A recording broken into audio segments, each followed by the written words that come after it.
All right, welcome back. We've made it. We are now less than 24 hours away from the start of the International 2022. That is, of course, if you include the last chance qualifiers as being a part of the tournament, which I think you could argue that. It is definitely a small extension of it, taking place just a few days before the group stage starts for the TI11.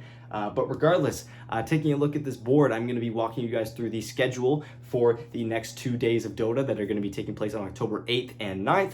All of the times posted are local to where TI is being held this year. That is, of course, in Singapore. So if you live in a different time zone, do take that into account. And I'll be walking you guys through all of my favorite matches that I'm going to be anticipating the most heading into the group stage. Past this point, of course, we will have our top 8 teams finishing in the upper bracket and the bottom 4 teams making up the lower bracket. And eventually, by the end of October 12th, we will know the 2 additional teams that will be heading to this year's International. And they will have the privilege of getting a RCD TI11 preview. So lucky for them. That's what they're playing for ultimately. Going to TI is just for the RCD coverage.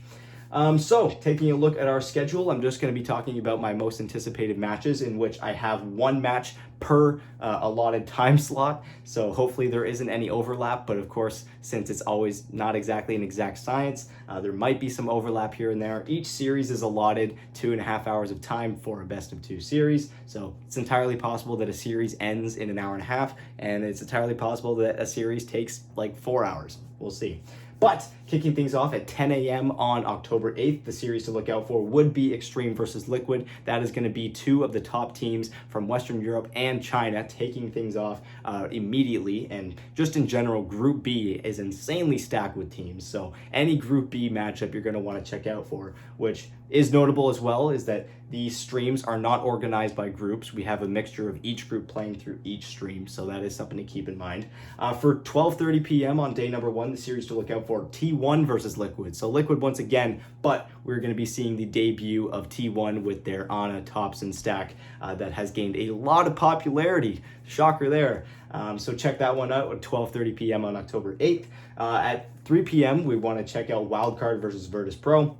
That should be a fun one. Wildcard is a team that definitely feels like a wildcard. We don't really know what to expect from them. They do feel like they might be in a division that they might be in over their heads a little bit. That'll be a nice test to see. And Virtus.Pro, again, a team to look out for. Definitely one of the contenders for finishing top 2 in this tournament. And finally, for our last series of day number 1, a series that you should be checking out for sure, Extreme versus Virtus.Pro. That is going to be probably my most anticipated series for the entire group stage, and if these 2 teams meet on the main stage or in the playoff bracket, that'll be just super hype, because I do think that these 2 teams are the best 2 teams in this tournament.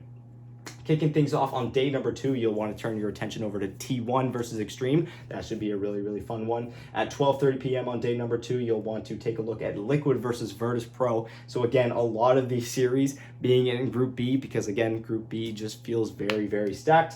And at 3 p.m., you're going to want to check out T1 versus Virtus.Pro. And to end things off on day number 2, 5:30 p.m., Vici Gaming versus Polaris. That should be a fun one. Vici, I don't really know what to expect all that much from them, because they had a pretty mediocre season this past year, to say the least, and then they ended up getting demoted actually in tour number 3, and yet they made it through the qualifiers. And Polaris, again, one of the powerhouses of the Southeast Asian region, just couldn't quite get up above some of the other teams, specifically Talon.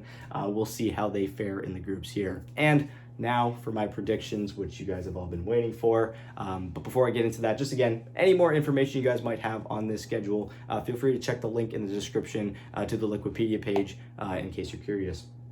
So for my predictions, let's get into it. This is just for the group stage, but of course, if you watched my predictions for my TI11 main event in the Dota 2 client, you know which 2 teams I picked to win this whole thing. That is 2 teams that are going to be facing off in the group stage 2 that I'm super hyped about. But for Group A, and I'm anticipating Polaris to take that group. It's really a toss-up between them and Na'Vi. I think those 2 teams are just head and shoulders above the other teams in this division when it comes to which teams I'll count on to have good success, because then we get into Secret, Vici, Nouns, and Tempest, where it feels like any of those teams could place anywhere it's completely interchangeable. Currently, I have the two teams from the Americas sitting at the bottom of the division. But again, Vici Gaming, they could crumble. They had a pretty mediocre season, as I mentioned. And Team Secret, they've just been spelled with inconsistency over the past year. It is TI, it is Puppy. It almost feels like he's destined to show up.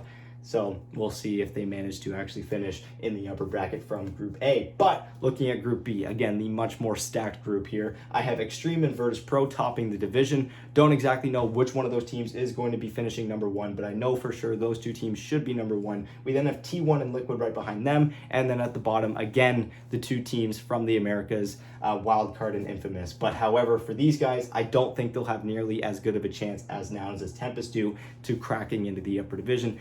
I think that this division is just incredibly top heavy with some of the best teams from some of the strongest regions in the DPC. We'll see how Wildcard and Infamous are going to be able to do. They have had upsets in the past. They have had some pretty good results in the past. We'll see if they could bring it up when it matters most at the TI11 Last Chance Qualifiers. Thank you guys so much for watching. Hopefully you guys enjoyed the video. Hopefully you guys got some good suggestions on what matches to look out for these Last Chance Qualifiers. And let me know what you think of my predictions. Do you agree, disagree, feel somewhere in the middle? Let me know in the comments down below. Thank you guys so much for watching. I'll talk to you guys very shortly. I will not be posting over the weekend, but I will be actively watching. And then once we are done with the Last Chance Qualifiers, I will be doing some previews for not only the teams attending, but also the TI11 group stage. So thank you guys so much for watching. I'll talk to you guys later.